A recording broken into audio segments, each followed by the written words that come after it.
Hello, and welcome to our channel. Today we will be diving into Arsenal transfers this summer. Get ready, and without further ado, let's get started. Arsenal are not messing around this summer. They've made 8 signings, spending a whopping £247 million, bringing in the likes of Zubimendi, Mosquera, Norgard, Kepa, and so many others. But 2 names stand out of the rest: Eberechi Eze and Victor Gyokeres. Eze is a beast on the field, with 14 goals and 11 assists, making defenders look silly. And Gyokeres is a goal-scoring machine, with 54 goals in 52 matches last season. Together they bring everything Arsenal needed: dominance on the left, killer finishing, and the firepower Arteta has been dreaming of. These 2 could be the key to finally winning the Premier League title. And if other teams aren't scared yet, they should be. Victor Gyokeres didn't just show up at Arsenal, he absolutely killed it at Sporting Lisbon. He was a beast, scoring 97 goals in just 2 seasons. He won 2 Primeira Liga titles, 1 Taça de Portugal, and left a legacy that made him a legend at the Dragons. He didn't just score goals, he ruled the league. He racked up 7 Player of the Month awards, 8 Striker of the Month trophies, 2 Golden Boots, and made the Team of the Year twice. He even snagged the Primeira Liga Player of the Year in 2023/2024. But he didn't stop there. Gyokeres went worldwide. He clinched the IFFAHS award for World's Best Goal Scorer, ending 2024 with 62 goals across club and country, the highest total since Robert Lewandowski's epic 69 with Bayern Munich and Poland in 2021. He was lethal in Europe too, tearing apart Manchester City in the Champions League, with ice-cold finishing that froze defenders in their tracks. Then he led Sweden in the UEFA Nations League, finishing as the tournament's top scorer with 9 goals. That's the kind of striker Arsenal picked up. Not just a forward, not just a goal scorer, but a weapon. A predator who strikes fear into center backs before he even touches the ball. Now he's wearing red and white, rocking the iconic number 14, the heritage of King Henry. Now he's hunting in the Premier League, and every defender in England knows that if Gyokeres gets a chance, it's already game over. So let's talk about how Eberechi Eze went from being Crystal Palace's star player to becoming Arsenal's top guy. Eze didn't just do well at Palace, he basically made history for the club. He helped Palace win their first trophies ever, and not just against easy teams, but against the giants like Manchester City. Eze totally dominated them at Wembley, scoring the goal that won Palace their first ever FA Cup. Pretty impressive stuff. And then Liverpool showed up, all fancy after spending a ton of money on their team. But Eze shut them down too, leading Palace to win the Community Shield. And this wasn't just a one-time thing. His stats prove he's not your average winger. Last season, nobody in the Premier League won back possession in midfield and defense more than Eze. He's always on the attack, defending like a champ and scoring goals when it counts. He went on a scoring spree at the end of the season, netting 6 goals in 6 games. He was on fire, plus he scored some epic goals against Liverpool and Manchester City. He's not just showing up, he's making history, and he's still killing it this season, even scoring against Chelsea until VAR messed it up. Eze is on fire, and he's not slowing down. The guy Arsenal once let go has come back as Palace's star player and Arsenal's secret weapon. For ages, Arsenal fans have been begging for a proper goal scorer, a striker who knows how to find the back of the net and doesn't wander off. Victor Gyokeres is here to fill that gap. The challenge was obvious from the start. How do you fit a natural finisher into a team that's all about fluidity and movement? The solution came quickly with a move that has become his trademark. In the game against Leeds, the Emirates Stadium finally got a taste of what Sporting fans already knew. A well-timed ball, space to run into, and Gyokeres is off like a rocket. Ricardo Calafiori spotted the opportunity, played a perfect pass behind the defense, and the Swede wasted no time. He sprinted down the left side, shrugged off his defender, cut inside, and bam, goal. The fans went wild because they had seen it before.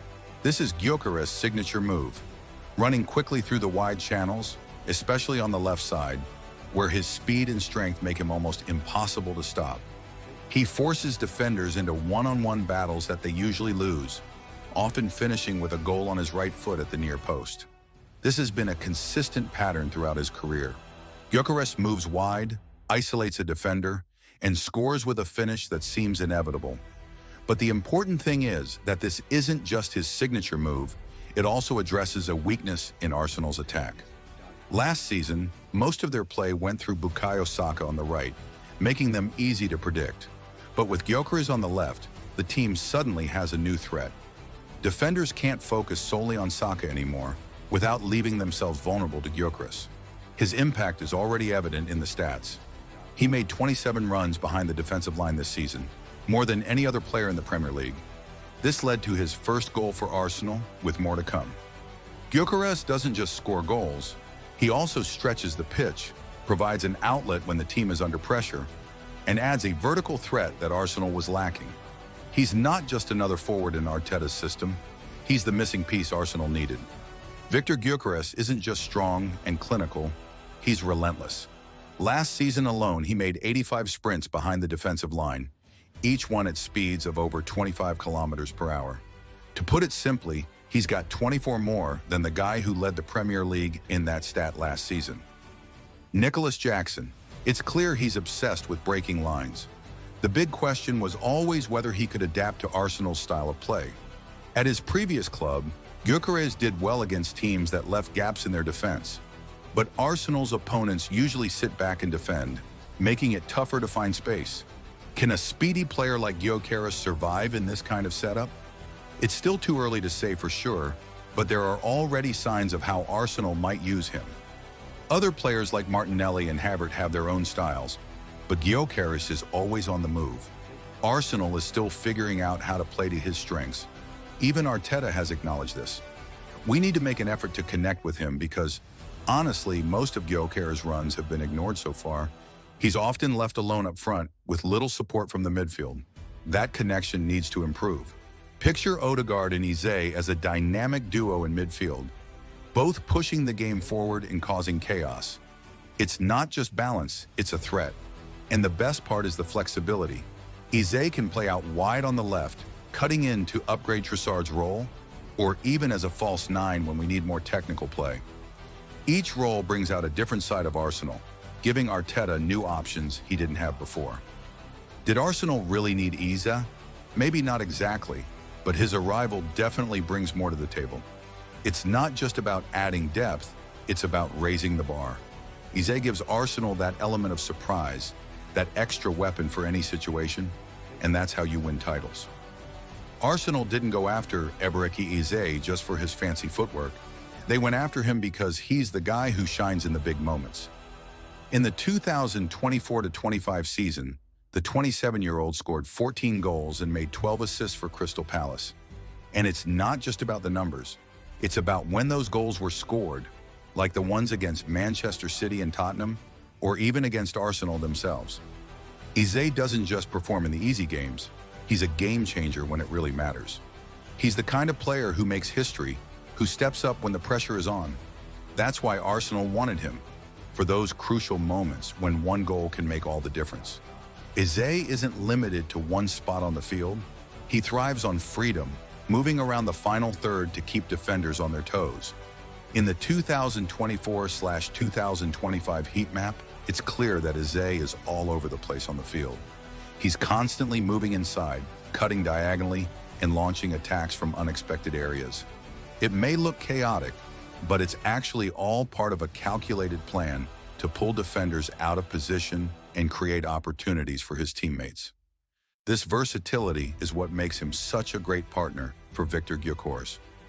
Let's break down Gyokeres' signature moves with two key moments. His goal against Leeds and the 1-0 win at Old Trafford. In both instances, Gyokeres showed his anticipation, acceleration, and killer instinct.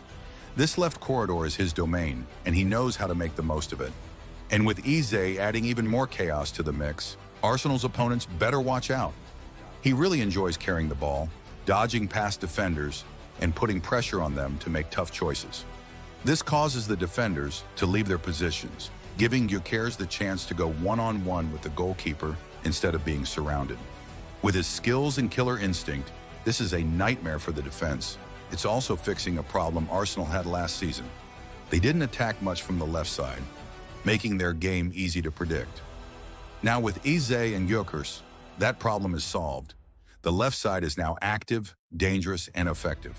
In the game against Leeds, Calafiori's pass set up the goal, but it was Rice's chaotic movements that created the opportunity. Gyokeres only needs one chance, and now with Eze in the mix, those chances will keep coming. Together, they are not just balancing Arsenal's attack, they are completely changing it. Okay guys, thanks for watching until the end.